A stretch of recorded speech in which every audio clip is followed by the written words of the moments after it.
बिस्मिल्लाहिर्रहमानिर्रहीम। अस्सलाम वालेकुम वरहमतुल्लाहि वबरकातुह।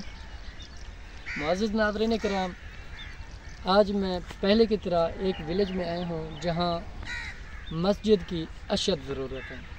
यहाँ के जो लोग हैं वो काफ़ी ज़्यादा परेशान हैं मस्जिद के लिए। ये जो छोटे मासूम बच्चे हैं ये घरों में कुरान पाक की तालीम हासिल करते हैं। ये जो बड़े हैं ये भी घरों में मुसल्ला बिछा कर नमाज अदा करते हैं। तो नाज़रीन किराम, ये जो विलेज है यहाँ मज़दूर तबके के लोग हैं और कुछ मज़दूर तबके के जो लोग हैं जमा हुए हैं और कुछ मज़दूरी पर गए हुए हैं। तो हमारी रिक्वेस्ट है आप लोगों से, इस विलेज में आप मस्जिद दें और इंशाअल्लाह सारी ज़िंदगी कामयाब रहेगी, आबाद भी रहेगी। तो हमारी रिक्वेस्ट है आप लोगों से, ये जो डिज़र्विंग लोग हैं, ये पुअर फैमिलीज़ हैं, इनके पास इतनी रकम नहीं है कि ये मस्जिद को तमीर करवा सकें। अगर कोई भी एक बंदा भी यहाँ कारोबारी बंदा होता तो मस्जिद को तमीर करवा लेता। इधर एक बंदा भी कोई सरकारी मुलाजिम नहीं है। तो मस्जिद की क्या कुछ ज़रूरियात है और कितनी ज़रूरत है, यहाँ के जो विलेज के लोग हैं उनसे जानते हैं मस्जिद की कितनी ज़रूरत है, उन्हीं की अपनी ज़बान है। अस्सलाम वालेकुम वरहमतुल्लाहि वबरकातुह। कैसे हैं भाई साहब? ठीक हो? मालिक के करम जनाब ठीक। अच्छा, आप बताएं, मस्जिद आपको अशद ज़रूरत है? जी, मस्जिद की अशद ज़रूरत है। ये 50-60 घर है यहाँ पे। बच्चे जो है ना हम दूर भेज नहीं सकते, मज़दूर आदमी हम मज़दूरी करने जाते हैं तो हमारे बच्चों को कुरान पाक पढ़ने का बहुत बड़ा मसला है। और नमाज में हम, जैसे आप बता रहे थे कि हम घर में पढ़ते हैं, मस्जिद का कोई इंतज़ाम नहीं है।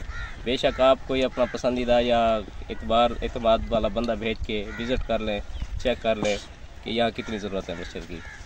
अगर आपकी मेहरबानी हो सके तो हमें मस्जिद मिल जाए। हमें मस्जिद की असली ज़रूरत है। शुक्रिया, नवाज़िश। अस्सलाम वालेकुम। वालेकुम सलाम। ठीक, अल्हम्दुलिल्लाह। अच्छा, आप क्या कहना चाहते हैं मस्जिद के लिए? आप ही कहना चाहना 40-50 जुगा है तो बच्चे जरा ना दूर पढ़ने में ना जी तो उन्हें वास्ते करना मस्जिद लाजमी ज़रूरत है। जी तो मस्जिद साथ मिलने बने बच्चे भी पढ़सन, असा भी किराए पढ़सूँ तो दुआ करें इंशाअल्लाह। साढ़े को लगे मस्जिद को नहीं, दूर मस्जिद है, कुछ व्यंजन किराए में पढ़ना, कुछ घर भी मुसल्ले बिछा के किराए में पढ़ना है इंशाअल्लाह। अस्सलाम वालेकुम अंकल। वालेकुम सलाम। आपने हमें बुलाया है, आप क्या कहना चाहते हैं? जी, हम कहना चाहते हैं कि भाई हमारे यहाँ जो है ना इधर मज़दूर लोग हैं, इतनी आमदन है कोई नहीं जो भाई अपनी मस्जिद बनवा सकें।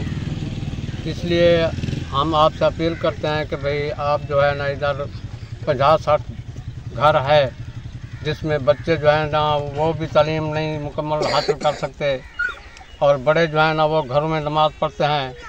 इसलिए हम आपसे अपील करते हैं कि भाई आप जो है ना हमें एक मस्जिद बनवा कर दे दें तो आपका बहुत शुक्रिया होगा, आपकी नवाजिश होगी कि आप मेहरबानी होगी, आप जेकर मस्जिद दे दें रमज़ान शरीफ से पहले तो हम चाहते हैं कि हम मस्जिद में तरावियाँ अदा करें। शुक्रिया। आप क्या कहना चाहते हैं मस्जिद? मैं कहना चाहता हूँ कि हमारी दिली ख्वाहिश है कि रमज़ान शरीफ से पहले हमारी मस्जिद बन जाए और उस मस्जिद में आप तरावियाँ भी पढ़ सकें और नमाज भी पढ़ सकें और हमारे बच्चे तालीम हासिल कर सकें। आपका बहुत बहुत शुक्रिया, मेहरबानी। विलेज के जो लोग हैं, आपने उनकी आवाज़ सुनी है। उनका कहना है कि हमारी दिली ख्वाहिश है कि यहाँ एक जामिया मस्जिद बन जाए। तो हमारी आप लोगों से रिक्वेस्ट है कि इस मस्जिद को तमीर करवा कर आप जन्नत में महल बनाएं।